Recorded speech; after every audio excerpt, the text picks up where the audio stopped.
ನಮಸ್ಕಾರ ಸ್ನೇಹಿತರೆ, ಇವತ್ತು ನಾನು ಹಾವೇರಿ ಜಿಲ್ಲೆಯ ಆನಗಲ್ಗೆ ಬಂದಿದ್ದೀನಿ. ಆನಗಲ್ನಲ್ಲಿ ಇತಿಹಾಸ ಪ್ರಸಿದ್ಧವಾದಂತಹ ತಾರಕೇಶ್ವರ ಟೆಂಪಲ್ ಕೂಡ ಇದೆ. ಸೊ ಇದನ್ನು ನೋಡೋಣ ಅಂತ ಬಂದಿದ್ದೀನಿ. ಇವಾಗ ಹೋಗಬೇಕು ಸ್ನೇಹಿತರೆ. ಇವಾಗ ನಾನು ಹಾಸನ್ ರೈಲ್ವೆ ಸ್ಟೇಷನಲ್ಲಿ ಇದ್ದೀನಿ. ಸೊ ರೈಲ್ವೆ ಸ್ಟೇಷನ್ಗೆ ಈಗ ಜಸ್ಟ್ ಬಂದೆ. ಇನ್ನೂ ಒಂದು 10 ನಿಮಿಷ ಲೇಟ್ ಅಂತ ಟ್ರೈನು ವೆಯ್ಟ್ ಮಾಡ್ತಾ ಇದ್ದೀನಿ. ಈಗ ಅನೌನ್ಸ್ ಆಗ್ತಾ ಇದೆ ನೋಡಿ.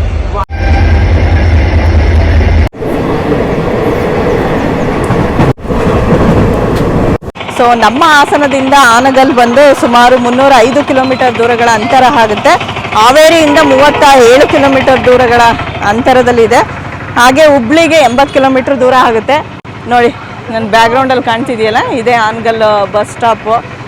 ಸೊ ಹೋಗ್ಬೇಕೀಗ. ಆಟೋ ಕೇಳಬೇಕು. ಆಟೋದವ್ರನ್ನ ಕೇಳಿ, ಆ ಕಡೆ ಇದೆ, ಆ ಕಡೆ ಸೈಡ್ ಇದ್ದಾವೆ ಆಟೋಗಳು. ರೋಡ್ ದಾಟಿ ಇವಾಗ ಆಟೋಕ್ಕೆ ಹೋಗಿ ಕೇಳಬೇಕು ಎಷ್ಟು ಕಿಲೋಮೀಟ್ರ್ ಆಗುತ್ತೆ, ಏನು ಎತ್ತ ಅಂತ. ಸರ್, ತಾರಕೇಶ್ವರ ಟೆಂಪಲ್ ಎಷ್ಟು ತಗೋತೀರಿ? ಹಾವೇರಿಗೆ 38 ಕಿಲೋಮೀಟರ್ ದೂರ ಸ್ನೇಹಿತರೆ. ಆನಗಲ್ಲು ತಾಲೂಕು ಪ್ಲೇಸ್ ಕೂಡ ಹೌದು ಆನಗಲ್ಲು.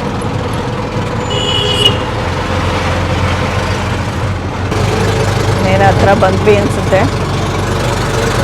ಬಸ್ ಸ್ಟಾಪಿಂದ ಏನು 1 ಕಿಲೋಮೀಟ್ರ್ ದೂರದಲ್ಲಿ ಅಷ್ಟೇ ಸ್ನೇಹಿತರೆ ಇರೋದು. ಆರಾಮ್ಸೆ ಬರ್ಬೋದು.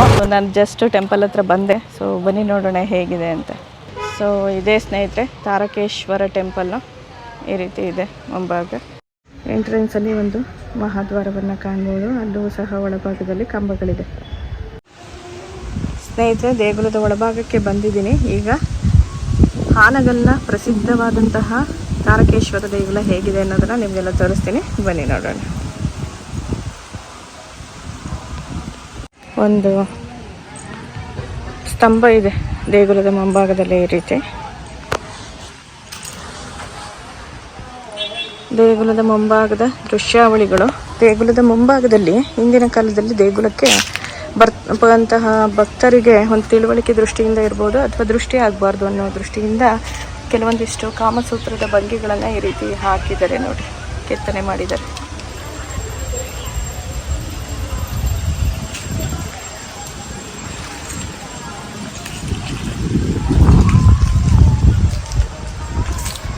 ಈ ಕಡೆ ಎಲ್ಲ ನೃತ್ಯ ಮಾಡ್ತಿರೋದೆಲ್ಲ ಇದೆ.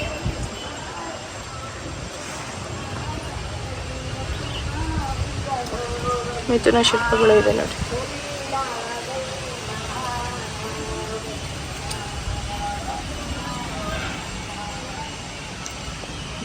ಇದು ಬಲಿಪೀಠ ಅನಿಸುತ್ತೆ ಸ್ನೇಹಿತರೆ.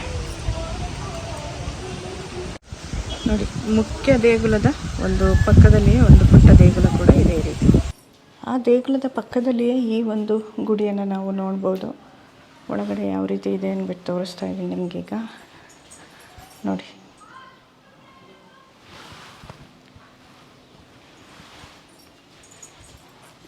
ಗಣಪತಿ ಮೂರ್ತಿ ಇದೆ ಒಳಗಡೆ. ಸ್ನೇಹಿತರೆ, ಆ ದೇಗುಲದ ಪಕ್ಕದಲ್ಲಿ ಮತ್ತೊಂದು ಗುಡಿ ಇದೆ, ಗಣಪತಿ ಗುಡಿ ಇದೆ. ತುಂಬಾ ಚೆನ್ನಾಗಿದೆ. ಸೊ ನೋಡ್ತಾ ಇದ್ದೀನಿ ನಾನು.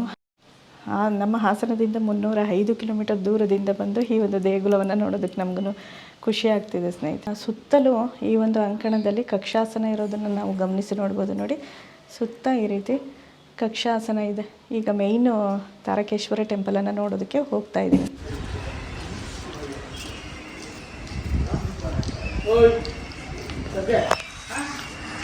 ಹೊರಭಾಗದಲ್ಲಿ ತೋರಿಸ್ತಾ ಇದ್ದೀನಿ ಇವಾಗ ನಾನು.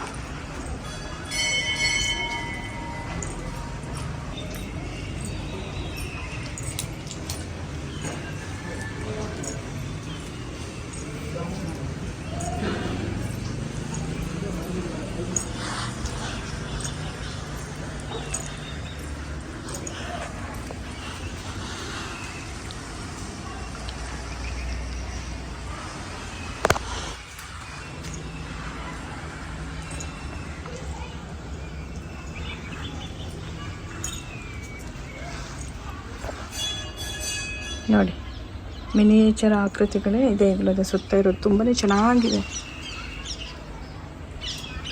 ತಾರಕೇಶ್ವರ ಮುಖ್ಯ ಗರ್ಭಗುಡಿ.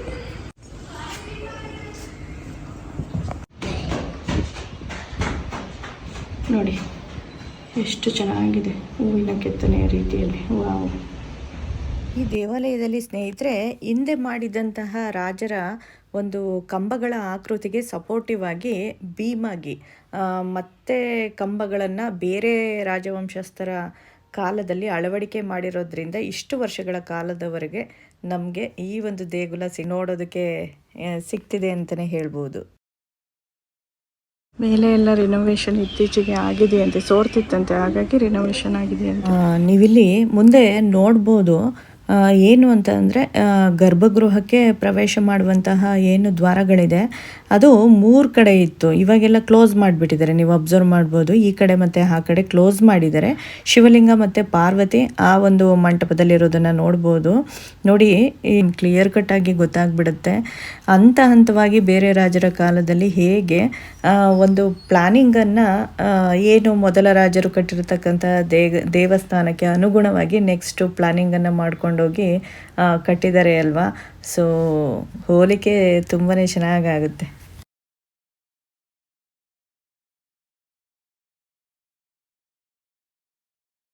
ಜಂಗಭಾಗದಲ್ಲಿ ಯಾವುದೇ ರೀತಿ ಕೆತ್ತನೆಗಳಿಲ್ಲ. ಮೇಲ್ಭಾಗದಲ್ಲಿ ಮಿನಿಯೇಚರ್ ಆಕೃತಿಯ ಗೋಪುರಗಳನ್ನು ನಾವು ಕಾಣ್ಬೋದು.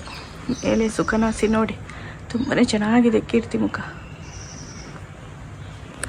ದೇಗುಲ ಅಂತೂ ತುಂಬಾ ಚೆನ್ನಾಗಿದೆ ಸ್ನೇಹಿತರೆ, ನನಗಂತೂ ನೋಡಿ ಖುಷಿ ಆಗ್ತಾ ಇದೆ. ಎಷ್ಟು ಅದ್ಭುತವಾದಂತಹ ದೇವಸ್ಥಾನ ಅಲ್ವಾ. ಕರ್ನಾಟಕದಲ್ಲಿ ಸಾಕಷ್ಟು ದೇಗುಲಗಳನ್ನು ಕಲ್ಯಾಣ ಚಾಲುಕ್ಯರ ಕಾಲದಲ್ಲಿಯೂ ಸಹ ಕಟ್ಟಲಾಗುತ್ತೆ. ಅಂತಹ ಒಂದು ದೇಗುಲಗಳಲ್ಲಿ ಈ ಆನಗಲ್ ಟೆಂಪಲ್ ಕೂಡ ಒಂದು. ಸ್ನೇಹಿತರೆ, ನಾನು ಮುಂದೆ ನಿಮಗೆ ಸಂಪೂರ್ಣವಾಗಿ ದೇಗುಲದ ಬಗ್ಗೆ ಸಂಕ್ಷಿಪ್ತವಾಗಿ ಎಲ್ಲವನ್ನ ವಿವರಣೆ ಮಾಡುವಂತಹ ಪ್ರಯತ್ನವನ್ನು ಮಾಡಿದ್ದೀನಿ. ಅದನ್ನು ನೋಡಿ ನೀವು. ಏನು ಗರ್ಭಗೃಹದ ಶಿಖರ ಮೇಲ್ಭಾಗದಲ್ಲಿ ಕಾಣ್ತಾ ಇದೆ, ಇದು ಕದಂಬ ನಾಗರ ಶೈಲಿಯಲ್ಲಿ ಇದೆ.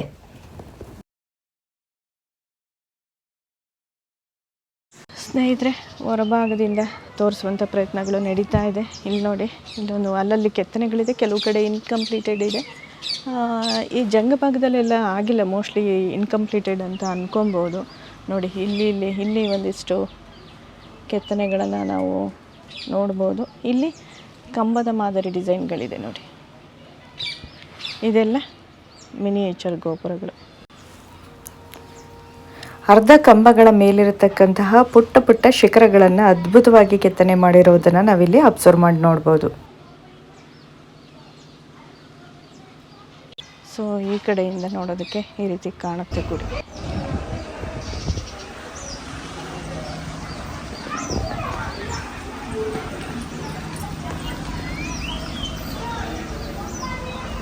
ಈ ರೀತಿ ಇದೆ ನೋಡಿ, ಒಳ ವಿನ್ಯಾಸಗಳೆಲ್ಲ ಎಷ್ಟು ಅದ್ಭುತವಾಗಿದೆ ಅಂತ.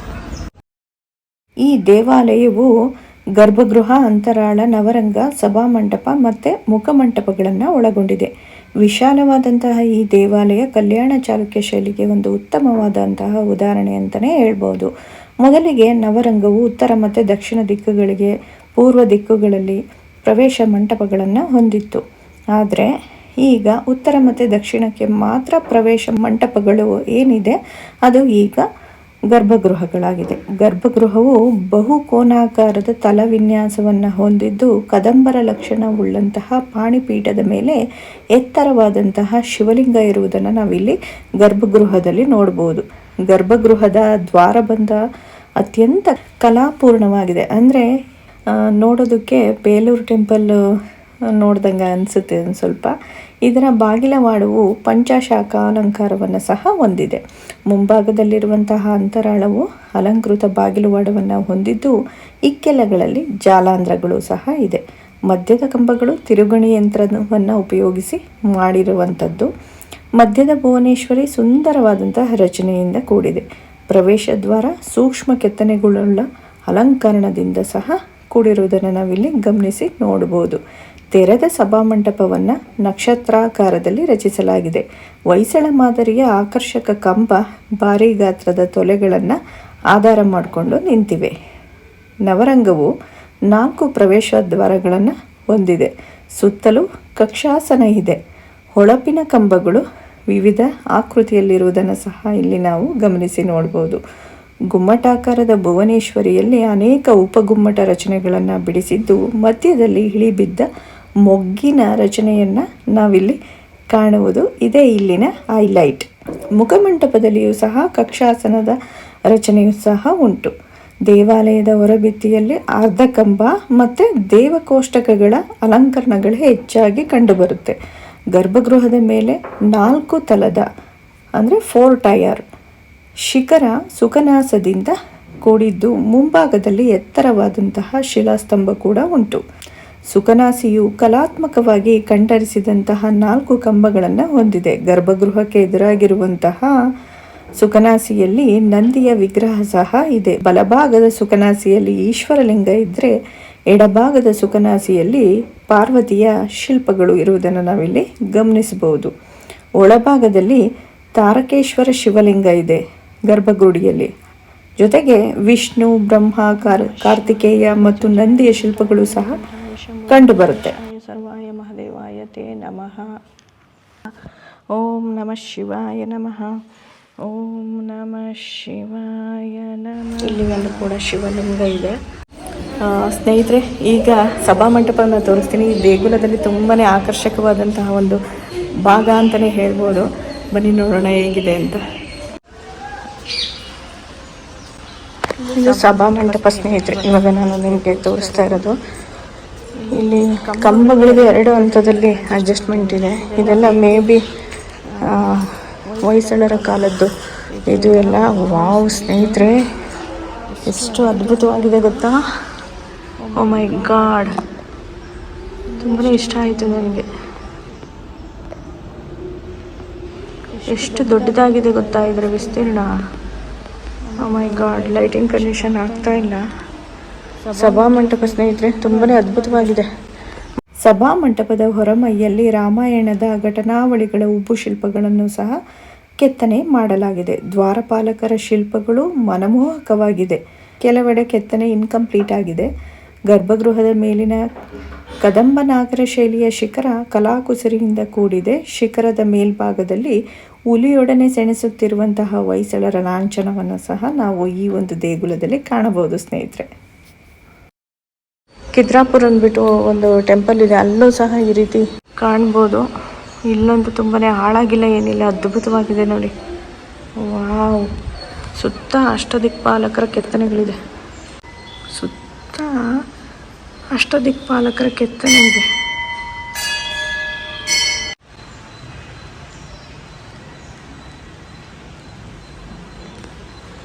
ಕಂಬಗಳನ್ನು ನೋಡಿ, ಬೇರೆ ಬೇರೆ ರಾಜರ ಅವಧಿಯಲ್ಲಿ ಕಟ್ಟಿರ್ತಕ್ಕಂತಹ ಕಂಬಗಳನ್ನು ನೋಡ್ಬೋದು. ಇದಕ್ಕೆ ಸಪೋರ್ಟಿವ್ ಆಗಿ ಈ ಚಿಕ್ಕ ಪಿಲ್ಲರ್ಸನ್ನು ಮಾಡಿರೋದು ಎಷ್ಟು ಚೆನ್ನಾಗಿದೆ. ಕಕ್ಷಾಸನ ಇದೆ. ಹಿಂದೆ ಏನಾದರೂ ವಿಶೇಷ ಸಂದರ್ಭದಲ್ಲಿ, ಇಲ್ಲೇನಾದರೂ ಕಾರ್ಯಕ್ರಮಗಳು ನಡೆದಂಥ ಸಂದರ್ಭದಲ್ಲಿ ಗಣ್ಯ ವ್ಯಕ್ತಿಗಳಿಗೆ ಕುಳಿತು ನೋಡೋದಕ್ಕೆ ಆ ಕಕ್ಷಾಸನಗಳನ್ನು ಮಾಡಿರ್ತಕ್ಕಂಥದ್ದು.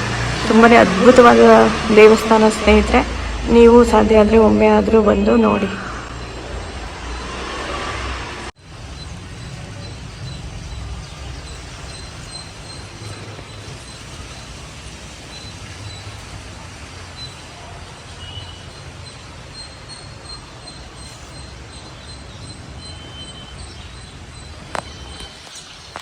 ಕಕ್ಷಾಸನದ ಕಟ್ಟೆ ನೋಡ್ಬೋದು, ತುಂಬಾ ಎತ್ತರವಾಗಿದೆ. ಹತ್ತಿ ಎಲ್ಲ ಕೂರೋದಕ್ಕೆ ಸ್ವಲ್ಪ ಪ್ರಯಾಸ ಮಾಡಬೇಕು. ಕಂಬಗಳ ಮೇಲೆಲ್ಲ, ಕೆಲವೊಂದು ಕಂಬಗಳ ಮೇಲೆಲ್ಲ ಕೆತ್ತನೆಗಳಿದೆ. ಬೇರೆ ಬೇರೆ ಕಾಲದಲ್ಲಿ ಆಗಿದ್ದಿರ್ಬೋದಾ ಅಂದ್ಬಿಟ್ಟು. ಈ ಒಂದು ದೇಗುಲ ಕಲ್ಯಾಣಿ ಚಾಲುಕ್ಯರಿಂದ ಹಿಡಿದು ಹೊಯ್ಸಳರ ಕಾಲದವರೆಗೆ ಅಭಿವೃದ್ಧಿಗೊಂಡಿದೆ ಸ್ನೇಹಿತರೆ. ಮೇ ಬಿ ಮುಖ್ಯ ಗರ್ಭಗುಡಿಯಲ್ಲಿರ್ತಕ್ಕಂತಹ ದೇಗುಲ ಕಲ್ಯಾಣ ಚಾಲುಕ್ಯರ ಕಾಲದ್ದಿರ್ಬೋದು. ಇದೆಲ್ಲ ನೋಡಿದ್ರೆ ಹೊಯ್ಸಳರ ಕಾಲದಲ್ಲೇ ಆಗಿದ್ದಿರ್ಬೋದು ಅಂತ ಅನಿಸುತ್ತೆ. ದೇಗುಲವಂತೂ ತುಂಬಾ ಅದ್ಭುತವಾಗಿದೆ ಅಂತಲೇ ಹೇಳ್ಬೋದು. ತುಂಬಾ ಏನು ಅಷ್ಟೊಂದೆಲ್ಲ ಹಾಳಾಗಿಲ್ಲ, ಮತ್ತು ಜೀರ್ಣೋದ್ಧಾರ ಆಗಿರೋದ್ರಿಂದ ತುಂಬಾ ನೀಟಾಗಿ ಕೂಡ ಮೇಂಟೈನ್ ಮಾಡಿದರೆ. ನನಗಂತೂ ತುಂಬಾ ಖುಷಿ ಆಯಿತು ಸ್ನೇಹಿತರೆ ಈ ಒಂದು ದೇಗುಲವನ್ನು ನೋಡಿ. ಎಷ್ಟು ಅದ್ಭುತವಾದಂತಹ ನೀವು ಡೆಫಿನೆಟ್ಲಿ ಈ ಒಂದು ಟೆಂಪಲ್ಗೆ ಒಂದು ಸಲ ವಿಸಿಟ್ ಮಾಡಿ ನೋಡಿ. ಈ ಮಧ್ಯಭಾಗದ ಸಭಾಮಂಟಪದಲ್ಲಿ ಇರ್ತಕ್ಕಂತಹ ಒಂದು ತಾವರೆ ಹೂವಿನ ಒಂದು ಆಕೃತಿ ಹೇಗೆ ಅಂತಂದರೆ, ಮೇಲ್ಭಾಗದಿಂದ ಅದನ್ನು ಕೆಳಭಾಗಕ್ಕೆ ಇಳಿಸುವ ರೀತಿಯಲ್ಲಿ ಕೆತ್ತನೆಯನ್ನು ಮಾಡಿದರೆ. ಸ್ವಲ್ಪ ಕೆಳಭಾಗದ್ದು ಡ್ಯಾಮೇಜ್ ಆಗಿದೆ ಅಂತಲೇ ಹೇಳ್ಬೋದು. ಅದು ಬಿಟ್ಟರೆ ಸಂಪೂರ್ಣವಾಗಿ ನೋಡೋದಕ್ಕೆ ತುಂಬಾ ಅದ್ಭುತವಾದಂತಹ ಕಲಾಕೃತಿ ಅಂತಲೇ ಹೇಳ್ಬೋದು. ತುಂಬಾ ಖುಷಿ ಆಯಿತು ಸ್ನೇಹಿತರೆ ನನಗೆ. ಇಲ್ಲಿಂದ ಹೋಗೋಕ್ಕೆ ಮನಸ್ಸೇ ಆಗ್ತಾಯಿಲ್ಲ, ಅಷ್ಟೊಂದು ಅದ್ಭುತವಾದಂತಹ ದೇಗುಲ. ನಾನು ತುಂಬಾ ತಡ ಆಯಿತು, ಮುಂಚೆನೇ ನೋಡಬೇಕಿತ್ತು ಈ ಥರ ಟೆಂಪಲ್ಸ್ ಎಲ್ಲ ಅಂತ ಅನಿಸುತ್ತೆ. ಸೊ ಫೈನಲಿ ಬಂದಿದ್ದೀನಿ, ನೋಡ್ತಾ ಇದ್ದೀನೆಲ್ಲ ಅಂದ್ಬಿಟ್ಟು ಖುಷಿ ಇದೆ. ಭಾಳ ಅಂದ್ರೆ ಭಾಳ ಖುಷಿ ಆಯ್ತು ರೀ ನನಗಂತೂ ನೋಡಿ. ಬಿಸಿಲಿದೆಯಲ್ಲ ಹಾಗಾಗಿ ಸ್ಪೆಕ್ಸ್ ಹಾಕ್ಕೊಂಡಿದ್ದೀನಿ. ವೃಕ್ಷಾಸನವಂತೂ ಎತ್ತರವಾಗಿದೆ, ಕೂರಣ ಹತ್ತಿ ಅಂದ್ಬಿಟ್ಟು ನೋಡ್ತಾ ಇದ್ದೀನಿ. ಬಟ್ ಆಗ್ತಾಯಿಲ್ಲ. ಒಂದು 5 ನಿಮಿಷ ಕೆಳಗಡೆ ಕೂತು ಹೋಗ್ತೀನಿ. ಯಾಕಂದರೆ ಹಿಂಗೆ ಬಂದು ಹಂಗೆ ಹೋದೆ ಅಂತ ಅಂದರೆ ಮನಸ್ಸಿಗೆ ಸಮಾಧಾನ ಆಗಂಗಿಲ್ಲ ಅಲ್ಲ. ನನಗೆ ಸ್ವಲ್ಪ ಟೈಮ್ ಇದೆ. ಸೊ ಕೂತು ಸಮಾಧಾನವಾಗಿ ನೋಡಿ ಹೋಗ್ತೀನಿ. ಒಂದು 5 ನಿಮಿಷ ಕೂರೋಣ ಅಂದ್ಬಿಟ್ಟು ಈ ರೀತಿ ಕೂತ್ಕೊಂಡು ನೋಡ್ತಾ ಇದ್ದೀನಿ. ತುಂಬಾ ಪ್ರಶಾಂತವಾಗಿದೆ ಮತ್ತು ಕೆತ್ತನೆಗಳು ಭಾಳನೇ ಇಷ್ಟ ಆಯಿತು. ಮೇಯ್ನು ಈ ಸಭಾಮಂಟಪದಲ್ಲಿ ಇರ್ತಕ್ಕಂತಹ ಏನು ಒಂದು ಭುವನೇಶ್ವರಿಯ ತಾವರೆ ಹೂವಿನ ಒಂದು ಅದ್ಭುತ ಕೆತ್ತನೆ ನನಗೆ ಭಾಳ ಇಷ್ಟ ಆಯಿತು ಸ್ನೇಹಿತರೆ. ಪದೇ ಪದೇ ನೋಡಬೇಕು ಅಂತ ಅನ್ನಿಸ್ತಾ ಇದೆ. ಒಂದು ಹಂತದಿಂದ ಇನ್ನೊಂದು ಹಂತಕ್ಕೆ ಈ ರೀತಿ ಬೇರ್ಪಡನೆ ಆಗುತ್ತೆ ನೋಡಿ. ಶಾಸನಗಳಿದೆ ಈ ಒಂದು ಅಂಕಣದಲ್ಲಿ, ಶಾಸನಗಳಿದೆ. ಹೊಯ್ಸಳರ ಕಾಲದ್ದು, ಕಲ್ಯಾಣಿ ಚಾಲುಕ್ಯರ ಕಾಲದ್ದೆಲ್ಲ ಇರಬೇಕು ಶಾಸನಗಳು. ವೀರಗಲ್ಲುಗಳು ಸಹ ಇದೆ ನೋಡಿ.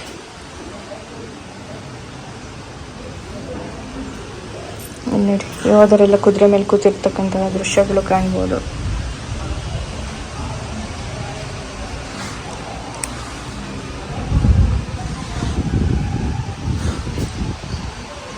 ಈ ಕಡೆ ಬರಂಗಿಲ್ಲ, ಆ ಕಡೆಯಿಂದ ಎಂಟ್ರಿ ತಗೋಬೇಕು. ಇಲ್ಲೂ ನೋಡಿ, ಇಲ್ಲೂ ಒಂದಿದೆ ಕೆತ್ತನೆ, ಎಷ್ಟು ಅದ್ಭುತವಾಗಿದೆ ಅಂತ. ಈ ರೀತಿ ನಮ್ಮ ಸೈಡೆಲ್ಲ ಈ ರೀತಿದು ಸ್ವಲ್ಪ ಕಮ್ಮಿ, ಇಲ್ಲಿ ವಿಶೇಷ ಅಂತಲೇ ಹೇಳ್ಬೋದು. ಇಲ್ಲೊಂದು ಭಿನ್ನವಾಗಿರುವಂತಹ ಮೂರ್ತಿ ಇದೆ ಸ್ನೇಹಿತರೆ. ಇಲ್ಲೊಂದು ದೇಗುಲದ ಪಕ್ಕದಲ್ಲಿಯೇ ಒಂದು ಸಣ್ಣ ಪುಟ್ಟ ಗುಡಿ ಇದೆ. ನಾರ್ಮಲ್ಲು ಮೇ ಬಿ ಆಂಜನೇಯನ ದೇವಸ್ಥಾನನ ಅಥವಾ ಬಾಲಮಾರುತಿ ಪ್ರಸನ್ನ ಅಂತ ಇದೆ ಆಂಜನೇಯನ ಗುಡಿ. ಅದನ್ನು ನೋಡ್ಕೊಂಡು ಹೋಗ್ಬಿಡೋಣ ಬನ್ನಿ. ಬಂದ ಮೇಲೆ ದೇವಸ್ಥಾನ ಎಲ್ಲಿ ಸಿಕ್ಕಿದ್ರು ನೋಡ್ಕೊಂಡು ಹೋಗ್ತಾ ಇರೋದೆ. ಇದು ನೋಡಿದ್ರೆ ಹಳೆ ಕಾಲದ್ದೇ ಅನಿಸುತ್ತೆ, ಗುಡಿ ಹೊಸದು. ಅದೆಲ್ಲ ಇತ್ತೀಚೆಗೆ ಗೋಪುರ ಎಲ್ಲ ನವೀಕರಣ ಮಾಡಿದಾರಲ್ಲ, ಎಷ್ಟು ಚೆನ್ನಾಗಾಗಿದೆ ಅಂತ. ಅದೆಲ್ಲ ವೈಟ್ ಪೇಂಟಿಂಗ್ ಏನು ಅಂತ ನೀವು ನೋಡ್ತಿರ್ಬೋದು. ಅದು ಪೇಂಟ್ ಅಲ್ವಂತೆ, ಈ ವಾಟರ್ ಪ್ರೂಫ್ ಪೇಂಟನ್ನು ಮಾಡಿರೋದಂತೆ. ಯಾಕಂದರೆ ಸೋರ್ತಾ ಇತ್ತಂತೆ, ಹಾಗಾಗಿ ನವೀಕರಿಸಿ ಈ ರೀತಿ ಮಾಡಿರೋದು ಅಂತ. ಅದರದ್ದೇ ಆದ ರೂಲ್ಸ್ ಇರುತ್ತೆ ಅಲ್ವಾ, ಆರ್ಕಿಯಾಲಜಿಕಲ್ ಡಿಪಾರ್ಟ್ಮೆಂಟು, ಪುರಾತತ್ವ ಇಲಾಖೆದು. ಅದಕ್ಕೆ ಅನುಗುಣವಾಗಿ ಮಾಡಿರೋದಂತೆ. ಹಾಗಾಗಿ ವೈಟ್ ಕಾಣ್ತಾ ಇದೆ. ಸೊ ಉಳಿಸ್ಕೊಂಡು ಹೋಗ್ಬೇಕಲ್ಲ, ಹಾಗಾಗಿ ಕ್ರಮ ಕೈಗೊಂಡಿದ್ದಾರೆ. ಸುಖನಾಸಿಯಲ್ಲಿ ನೋಡ್ಬೋದು ನೀವು, ಮೇಲ್ಭಾಗದ ಸುಖನಾಸಿಯನ್ನು ನೋಡ್ಬೋದು. ಕೀರ್ತಿಮುಖ ಇದೆ, ಮಧ್ಯದಲ್ಲಿ ಚಕ್ರದ ಆಕೃತಿ ಹಾಗೆ ಕೆತ್ತನೆ ಇದೆ. ಬಟ್ ಅದು ಮಧ್ಯೆ ಏನೋ ಕೆತ್ತನೆ ಇತ್ತು ಅನಿಸುತ್ತೆ, ಅಥವಾ ಆಗಿಲ್ಲ ಅನಿಸುತ್ತೆ. ಅದನ್ನು ಗಮನಿಸ್ಬೋದು. ಆ ಕಡೆ ಸೈಡ್ ಹೊಯ್ಸಳರ ಲಾಂಛನ ಕೂಡ ಇದೆ.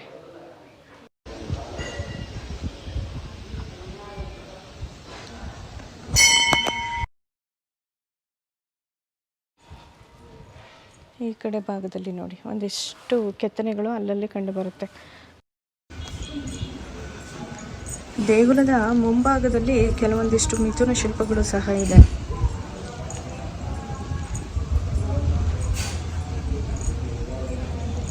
ಒಂದು ಅರಳಿ ಮರ ಇದೆ ನೋಡಿ, ಅರಳಿ ಕಟ್ಟೆ ಕೂಡ ಇದೆ. ಈ ರೀತಿ ಮುಗಿತು ಸ್ನೇಹಿತರೆ ದೇಗುಲವನ್ನು ನೋಡಿ. ಸೊ ಆನಗಲ್ನಿಂದ ಯಾರಾದರೂ ವಿಡಿಯೋ ನೋಡಿ ಕಮೆಂಟ್ ಸೆಕ್ಷನ್ ಮೂಲಕ ತಿಳಿಸ್ಬೋದು.